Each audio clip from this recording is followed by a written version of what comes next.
Hurmatli kitobxonlar, bugun sizlarning e'tiboringizga Abdulla Qahhorning Sarob asaridan parcha havola etaman.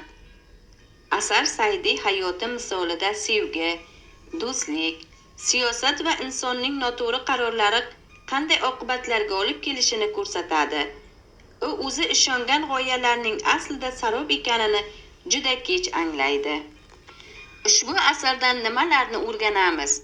Mustaqil fikrlash va to'g'ri qaror qabul qilishni, atrofimizdagi insonlarni qadrlashni, ko'r-ko'rona ergashish insonni adashtirish mumkinligini.